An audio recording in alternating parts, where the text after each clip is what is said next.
Alright folks, it's your boy Sugoi, and let's talk about a couple things.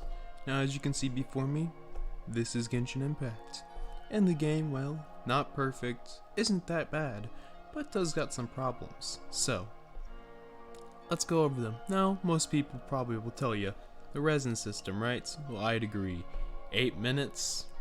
Come on, 5 minutes? Like, what's 3 minutes gonna cost you? Nothing. 160's not bad, but why not just remove it? Which will never happen because the company needs the money that the inflow from the players get them. So, that'll never happen sadly. But, reducing the time can greatly increase player activity in the game, player retention, but until more people start complaining about it, that won't be happening. So, let's go into some other things, such as thus.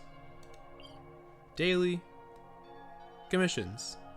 Now, this honestly means nothing. The only thing I care about at these commissions is strictly the goddamn companionship EXP. That's the only reason I do these, honestly. Because 10 primo gems, 4,000 Mora, and fucking weapon experience enhancement ain't gonna cost you shit. 55, that's what I am. So, AR 55. What I declare to you, Mihoyo, what I declare with great prejudice. Make the daily commissions scale off your AR rank. Such as thus. Let's say every 5 from fucking 20. Every 5 from 20 should increase the rewards by a set amount. Such as maybe it adds 5 extra primo gems, 10 extra primo gems, adds additional companionship XP, adds more Mora, adds better rewards to the daily commissions. I think that will as well encourage players to want to actually do them, other than just for the companionship EXP. Because if you already have that maxed out, what are you honestly doing it for? The 70 primo gems you get from Catherine? I mean, that's not bad to be honest, but still, the quests are boring. I feel like Catherine should be able to give you hardcore quests that take longer. The enemies are harder to kill. So thus there's an actual commission to do, not just, yo, Victoria at the church said, clean my floor. There's 5 spots that need to be dusted. I mean, that's not an awful quest, it's just like, why? Why? Now, I've given you a solution to this problem, Mihoyo, and well, your choice to take it or not, which you probably won't because for the fact that, well, I'm kind of non-existent, but you won't take it. But if any other bigger people see it, hopefully they will take this and or improve on it. If not, hell, maybe just reinstill the ideas. Let's get to some of the major shit first. Miss Amber needs one of the biggest reworks I've ever seen in any game. Explosive puppet. Come on. The damage, not great.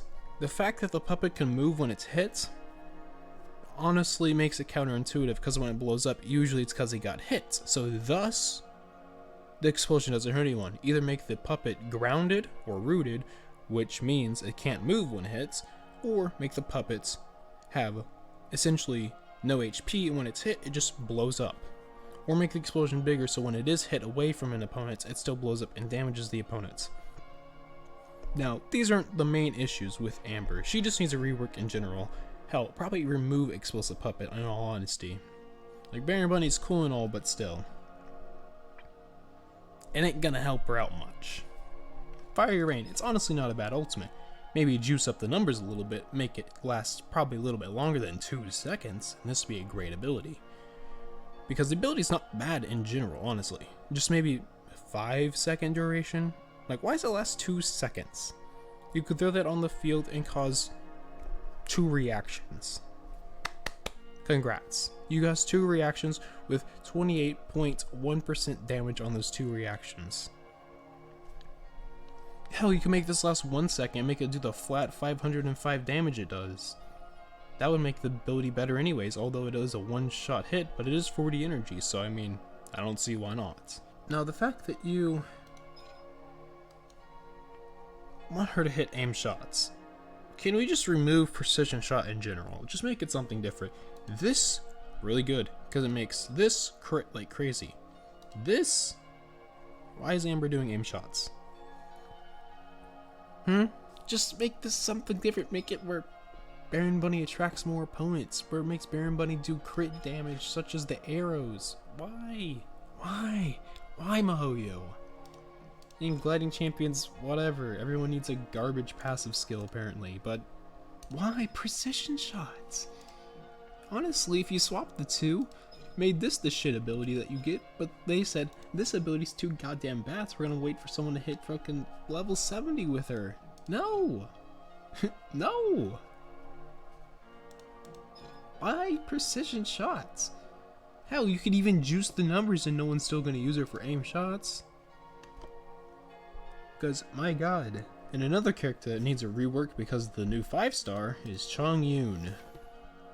Because now, he is literally outclassed in every single way, and the only people that are going to use him is strictly for this, which isn't a bad thing. It's just,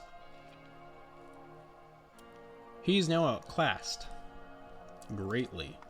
I either say give him better numbers or rework him so that he can either stand up to and or against people. Such as maybe making, I don't know, where is it? Where's this constellation? This. Instead of attacking on his last attack, what if you say he would swing his first attack and he would release the ice blades? This would thus make him a viable sub DPS, because then you only have to throw out one attack instead of having to go through his entire combo string to get that bonus damage, which no one will do because other DPSs will do more damage and he's just wasting time on field. But if you swing one auto, then you're not really losing much, and you'll be gaining more cryo application. But, will that happen? Probably not. Now, his ult's honestly not bad. It's pretty good. For 40 energy, it's beautiful. Maybe juice the numbers a little, but beautiful, honestly. Nothing bad about it. This, not really much bad about it.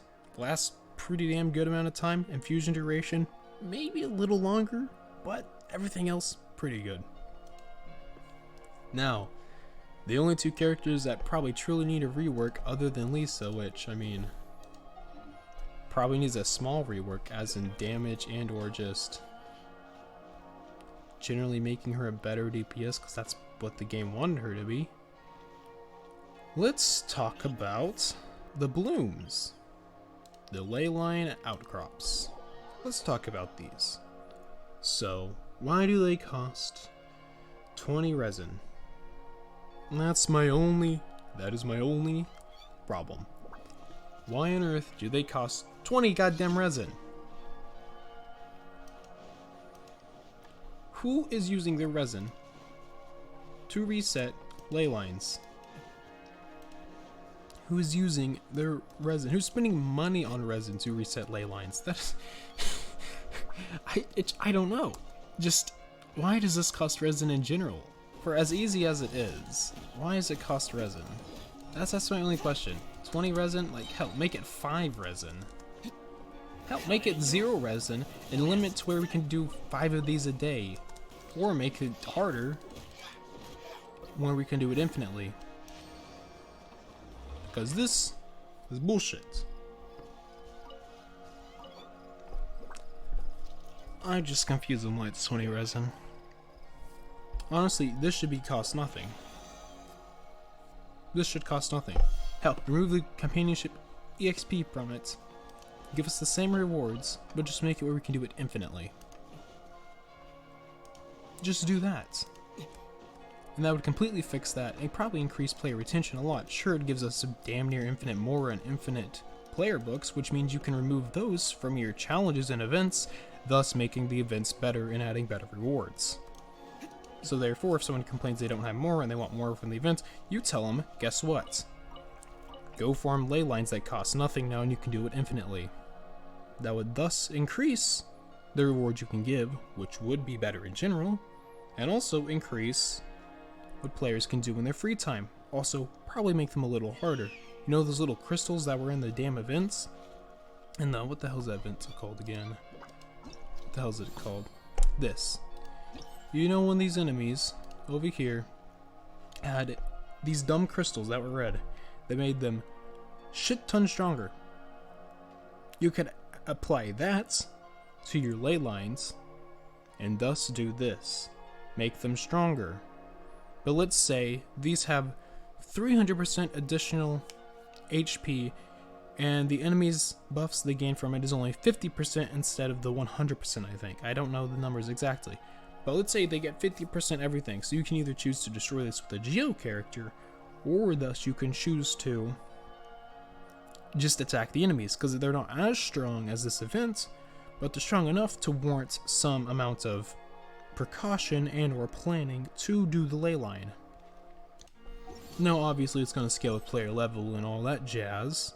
This is also kind of a shady tactic here, Mahoyo. You see this 4-star? It's kind of a shady tactic, my friendo. Now, a small thing. Let's say you do a 10 pull. You don't get the 4-star you want. You do another 10 pull. What if on the last one, you can choose among the 3 4-stars, which thus makes your second roll actually your choice. Now, 5 stars, I can understand you don't want to do that. You'll be losing, obviously, way too much goddamn money if you did that. But with the 4 stars, people can now roll, I don't know, do 120 pulls, and out of 6 of those pulls, they can get the guaranteed one they want. So, meaning, if you do 120 pulls, you're guaranteed to get a C6 4-star, or at least a C5, depending if you get a 5-star or not on the last slot. That, I think, would vastly improve this. And also, like Tectona said, why can't we just choose our 5-star weapon? That's all I'm really gonna say. I hope y'all having a good day. And your boy Segoy, out.